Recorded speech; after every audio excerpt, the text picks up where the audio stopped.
하나님 감사합니다. 지금까지 살아오면서 신앙심을 잃지 않고 믿음으로 살게 하시고 건강함을 주신 것에 감사하다고 고백한 집사님의 귀한 고백처럼 우리가 주님을 더욱더 바라보며 살아가기를 소망합니다. 선교와 전도와 다음 세대를 위해 기도하며 마음으로 하나님의 나라와 의를 품고 기도하기를 소망합니다. 그렇게 주님을 바라보며 이 믿음의 길을 정직하고 진실하게 그리스도인 다움을 잃어버리지 않고 살아갈 수 있도록 인도하여 주옵소서. 특별히 특별 새벽 기도를 통해 특별한 하나님의 은혜가 우리 각 가정 가운데 있기를 소망합니다. 마음에 간절히 기도하는 그 기도의 제목 위에 시편 기자의 고백처럼 나의 하나님, 나의 하나님, 나의 이 고백에 귀 기울여 주시고 응답해 주시고 내 인생 가운데 함께하여 주옵소서라는 고백처럼 그 은혜가 일평생 우리 삶 가운데 있도록 인도하여 주옵소서. 우리가 드린 이 물질의 손길 가운데도 주님 함께하여 주시며 귀한 곳에 귀히 사용되어질 수 있도록 인도하여 주시고 주님께 드린 그 손길 위에 복의 복을 더하시며 선한 인도하심으로 함께하여 주옵소서. 감사하며 예수님의 이름으로 기도합니다. 아멘. 오늘 빌립보서 1장 7절 말씀을 읽었습니다. 오늘 주제를 다 아시죠? 올해 우리 온누리교회 표현은 선교, 전도, 다음 세대입니다. 오늘 우리가 함께 읽은 말씀인 이 빌립보서 1장 7절 말씀을 통해서요, 바울은요 이 부분을 우리에게 얘기하고 있습니다. 복음을 변호하고 증언하는 일에 힘써야 합니다. 삶의 모든 것들이 복음을 전하는 데 도움이 되도록 해야 합니다. 여러분, 그렇다면 우리는요 어떻게 복음을 변호하고 증언하고 우리의 일상 가운데서 이 복음을 흘려보낼 수 있을까요? 한마디로 말하면 축복의 통로가 될 수 있을까요? 라는 것이죠. 여러분, 특별히 부활하신 주님께서요 복음을 온 세계에 전하라고 하신 지 2000년이라는 시간이 지났지만 복음은 여전히 전파되는 가운데 있습니다. 특별기도 첫날에, 특별 새벽기도 첫날에 우리는 우리나라에 복음을 처음 전한 어떤 선교사님의 이야기를 들었습니까? 토마스 선교사님의 이야기를 들었죠. 그러나 아직까지 여전히 복음은 전파되지 못한 곳이 많습니다. 그리고 코로나를 경험하면서 우리들의 신앙생활에 많은 변화가 찾아왔습니다. 세상은 점점 고질병이 생겨가고 있는 것 같습니다. 저는 코로나로 인해서 우리에게 생긴 고질병이요, 이 병의 이름이요 자기중심성이라고 말씀드리고 싶습니다. 이 병을 극복하지 못하면요 결국 우리는요 관계를 맺어가는 데 있어서 힘들 수밖에 없습니다. 아울러 자녀를 키우는 세대 역시 우리 부모님 세대에 있었던 희생과 섬김의 부분이 많이 사라지고 있습니다. 실수하지 않기 위해 효율성을 따지고 실패하지 않기 위해 애를 쓰지만 우리의 삶의 가치관과 방향이 많이 달라지고 있다라는 것입니다. 그래서 저는요 사도 바울이 다메섹 도상에서 주님을 뜨겁게 만났던 그 순간처럼 그 뜨거움이 우리 가운데 필요하다라고 생각합니다. 여러분, 주님을 뜨겁게 만났던 그때 기억나십니까? 이러시면 안 되는데요. 특별 새벽 기도에 기억나십니까? 이러면 아멘! 오, 막 이렇게 막 이런 액션들 나와 주셔야 되는 거 아니겠습니까? 여러분, 사도 바울의 이 잘못된 견해를 완전히 바꾸어 놓았던 복음의 그 빛이 우리 가운데 임할 때 우리의 삶의 방향이 바뀌게 될 것입니다. 아니요, 우린 이미 바뀐 방향으로 살아가고 있고 기도하고 있죠. 다만 표현하는데 부끄러워서 표현이 잘 안 될 뿐입니다. 저는 오늘 이 시간 우리가요 전도를 왜 해야 되는가, 이 이유와 어떻게 전도할 수 있을까, 이 두 가지를 나누려고 합니다. 오늘 함께 나누었던 이 빌립보서 1장 7절 말씀이 여러분 삶 가운데에 자리 잡기를 소망합니다. 여러분, 각 복음서에는요 복음에 대한 그리스도의 명령이 있습니다. 여러분, 명령의 뜻을 아십니까? 명령의 뜻, 가부를 차단하는 기능이 있습니다. 가부를 차단하는, 마태복음 28장 19절에서 그러므로 너희는 가서 모든 민족을 제자로 삼아 아버지와 아들과 성령의 이름으로 세례를 주고 라고 말씀합니다. 누가복음 24장 47절에서는요, 그의 이름으로 죄사함을 받게 하는 회개가 예루살렘에서 시작하여 모든 족속에게 전파될 것이 기록되었으니 라고 말씀하고요, 여러분 요한복음 20장 21절에서도 예수께서 또 이르시되 너희에게 평강이 있을지어다 아버지께서 나를 보내신 것 같이 나도 너희를 보내리라. 여러분 이 말씀을 보십시오. 우리에게 명령하고 있습니다. 어떤 변명도 우리는 하지 못하죠. 사도행전 1장 8절 말씀을 보시면요, 오직 성령이 너희에게 임하시면 너희가 권능을 받고 예루살렘과 온 유대와 사마리아와 땅끝까지 이르러 내 증인이 되리라 라고 말씀하십니다. 이 말씀이 여러분 삶 가운데 들려지기를 소망합니다. 증인의 삶을 사는 것이 우리의 사명이다 라는 것입니다. 어떤 한 사람에게 주어진 명령이 아니라 모든 그리스도인들에게 주어지는 공통적인 말씀이고 명령이다라는 것입니다. 여러분, 한 신학자는 이런 말을 했습니다. 복음을 전파하고 제자를 삼으라는 명령은 목사들에게만 적용되지 않는다. 그리고 그 당시 사도들에게만도 적용되지 않는다. 이것은요, 모든 그리스도인들에게 주어진 명령이다라는 것입니다. 여러분, 저와 여러분이 세상에 빛이 되어서 이 생명의 말씀을 전하며 살아가기로 보냄을 받은 그리스도인이다라는 것이죠.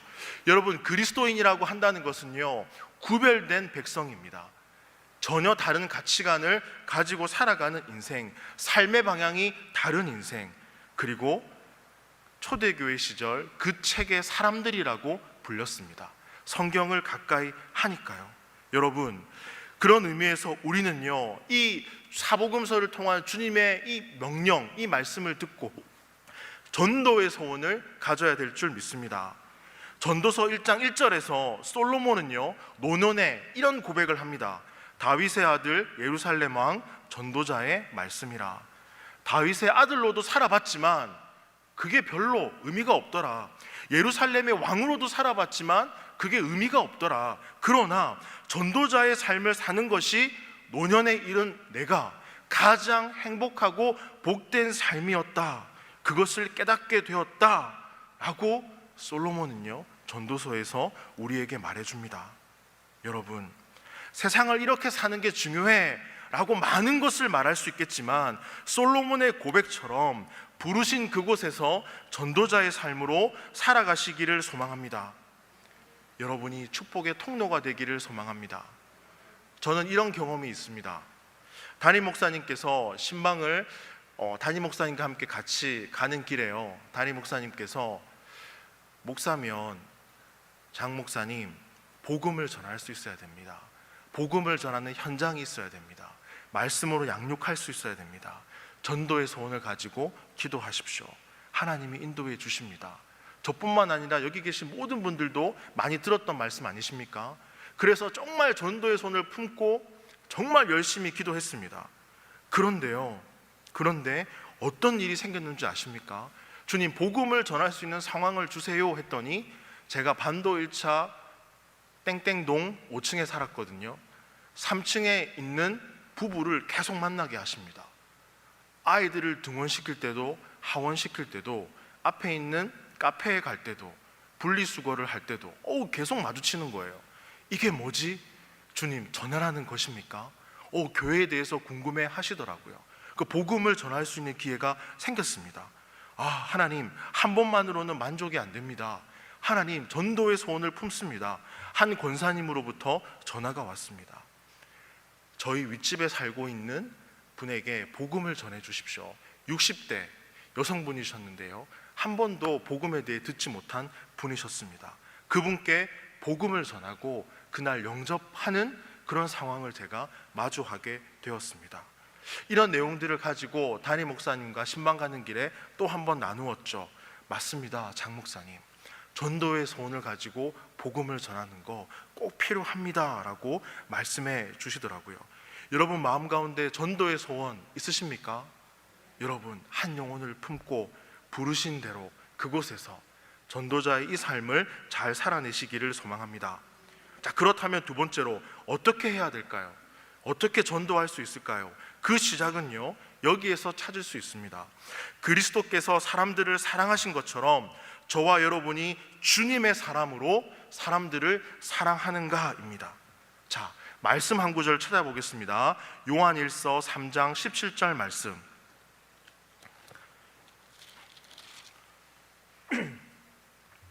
요한일서 3장 17절 말씀. 요한일서 3장 17절에서 18절 말씀 펼치시고요. 한번 한 목소리로 같이 읽겠습니다. 누가 이 세상 재물을 가지고 형제의 궁핍함을 보고도 도와줄 마음을 닫으면 하나님의 사랑이 어찌 그 속에 거하겠느냐. 자녀들아, 우리가 말과 혀로만 사랑하지 말고 행함과 진실함으로 하자. 아멘. 주님의 사랑은요, 누군가의 필요를 보게 되어 있다라는 것입니다. 17절 보시면요, 형제의 궁핍함을 보고도 라고 말하죠. 사랑하는 사람의 필요에요, 우리는요 눈을 감을 수 없습니다. 여러분, 가장 가까이 있는 아내, 뭘 필요하지? 봐도 알죠. 자녀들, 뭘 필요한지 보면 알죠. 그럼 우리는 어떻습니까? 바로 채워주지 않습니까? 아무도 가까이 있는 분을 안 챙기시나 봅니다. 네. 세월이 흘러가면 다 그래, 뭐 그러신 겁니까? 아닙니다. 여러분, 가까이 있는 사람의 필요를 채워줄 수 있어야 됩니다. 물질적으로 영적 필요를 보게 되면요, 하나님의 시선과 시각으로 이 필요를 볼 수 있는 것이 우리 가운데 생긴다면 우리는 이 필요를 외면하지 않고 챙길 수 있어야 된다는 것입니다. 여러분, 우리가 복음을 전해야 한다는 가장 강력한 동기는요, 무엇입니까? 그리스도 안에 생명을 알지 못하고 죽어가는 사람들에 대한 마음이지 않습니까? 그분들이 그렇게 살아가면 안 되는데, 그래서 저와 여러분은요, 이 마음을 보는 것이 필요합니다. 그러나 이것은요, 겉으로는 잘 보여지지 않습니다. 사람들은 아닌 척 잘 살아가거든요. 그리고 자신의 의지와 결단으로 잘 살아가기 때문입니다. 그러나 우리는 하나님의 관점으로 우리의 주변을 바라볼 수 있어야 됩니다. 여러분, 우리가 우리의 힘으로 살아가는 것이 아니라 우리 인생의 주인 되시는 이분을 꼭 만나야 된다, 이 같은 소원을 가지고 우리는 살아가야 될 줄 믿습니다. 여러분, 예수님께서는요, 성경에 보면 공생의 기간에 걸쳐서 이런 모습을 보여줍니다. 어떤 모습인가 하면, 예수님께서 사람들을 만나고 무리를 보시고 불쌍해 라고 여긴 것이 아니라, 불쌍해 라고 여기셨다면 행동으로 옮기는 모습을 자주 보여주셨습니다. 마태복음 9장 36절, 무리를 불쌍히 여기시니 이는 그들이 목자 없는 양과 같이 고생하여 기진함이라. 누가복음 7장 13절에 보시면요, 나인성에 살고 있는 한 과부가 외아들을 잃고 슬픔에 잠겼을 때 주께서 과부를 불쌍히 여기사 울지 말라 하시고, 마가복음 1장 41절에 보시면 문둥병자가 달려옵니다. 예수님께.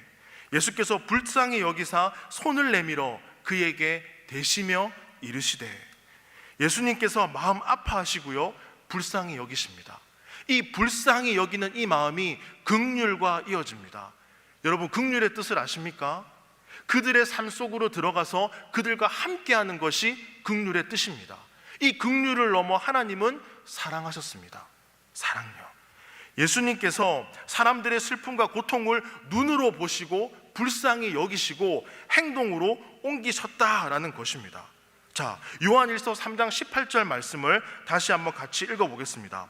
자녀들아, 우리가 말과 혀로만 사랑하지 말고 행함과 진실함으로 하자. 예수님은요, 보고 느끼고 행했습니다. 따라해 보겠습니다. 보고 느끼고 행하자. 이게 예수님의 삶의 모습이셨고, 그리고 우리는 이 모습을 보고 본받아야 되겠죠. 예수님께서는 사람들의 현실을 보고요, 마음 아파하셨습니다. 그리고 생각으로 그친 것이 아니라 행동으로 옮기셨죠. 굶주린 자를 먹이시고 죽은 자에게 생명을 주시고 눈먼 자에게 시력을 주시고 사랑이 어떠한지를 보여주셨습니다. 그 마지막 사랑의 절정이 어딘 줄 아십니까? 십자가죠. 십자가. 다시 오지 않을 것처럼 사랑하는 마음. 그래서 우리가 여기 결혼하신 분들 결혼하신 거 아닙니까? 다시 오지 않을 것처럼 사랑하셔서. 그러면 다시 오지 않을 것처럼 우리에게 올인한 그 사랑을 우리는 흘려보내야 되지 않겠습니까? 여러분 정말 주님을 사랑하십니까? 여러분은 형제 자매의 모습을 보시면서 보고 느끼고 행동하고 계십니까? 누군가의 필요를 채워주고 기도하고, 이것은요 특별한 것이 아닙니다. 그리스도인이라면 당연히 그렇게 살아가는 것입니다. 1615년 11월 12일에 태어난 리차드 백스터라는 목사님이요 이런 표현을 쓰십니다. 한번 잘 들어보십시오. 우리가 둔해지고 무감각해진다고 느낄 때마다 그리스도의 말씀에 귀를 기울여야 한다. 내가 그들을 위해 죽었는데 너는 그들을 돌보지도 않느냐. 그들은 내가 피를 흘릴 만큼 가치 있는 자들인데 너희에게는 조금의 노력을 들일 가치도 없는 존재인가. 나를 잃어버린 자들을 찾아 구원하려고 하늘에서 땅으로 내려왔는데 너는 그들을 찾으려 옆집이나 길거리, 옆 마을로도 가지 않느냐. 너의 수고와 겸손은 나에 비해 얼마나 작은가. 나는 그들을 위해 나 자신을 낮추는 것을 무릅써야 했지만 내가 그 일을 하는 것은 너에게 영광이 된다. 나는 그들의 구원을 위해 그토록 많은 고통을 받았고 이제 너를 기꺼이 나의 동력자로 세우려 한다. 그런데 너는 내게 맡겨진 이 작은 자들을 뿌리치려 하느냐. 죄송합니다. 우리의 시선은요 하나님의 시선입니다. 그래서 영적인 필요를 본다면, 물질적인 필요를 본다면 우리는 행동으로 옮겨야 됩니다. 이 행동에 이어서 우리는요 많은 삶의 문제의 해결책의 답을 알고 있습니다. 그것은 바로 복음입니다. 하나님께서 우리에게 비전을 주셨죠. 여러분 찬송가 505장의 찬송을 아십니까? 온 세상 위하여 나 복음 전하리. 만 백성 모두 나와서 주 말씀 들으라. 전하고 기도해 매일 증인 되리라. 세상 모든 사람 다 듣고 그 사랑 알도록. 여러분 이것이 우리의 비전이 되어야 될 줄 믿습니다. 부르신 그곳에서 주님의 시선으로 우리의 모든 감각과 표현을 동원해서 살아가야 될 것입니다. 그것이 증인의 삶이다라는 것입니다.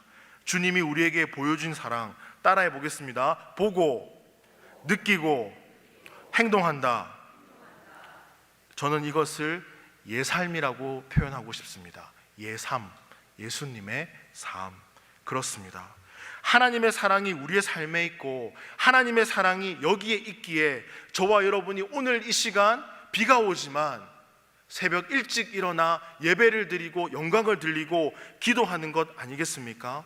이제 더 이상 주저하지 마시고 여러분의 삶을 통해 그리스도의 이 진한 사랑이 흘러가길 소망합니다. 여러분 주님을 사랑하십니까? 그럼 여러분 삶에 주님의 사랑을 담으십시오. 자기 중심성이라는 이것을 벗어버리고 그리스도의 사랑이 여러분의 삶 가운데 자리 잡기를 소망합니다. 그리고 행동으로 옮겨 전도의 소원을 가지십시오. 그러면 여러분의 삶 역시 주님께서 채워주시고 여러분들이 복음을 전할 기회를 하나님께서 열어주실 것입니다. 여러분 이것은 특별한 것이 아닙니다. 지극히 자연스러운 것입니다.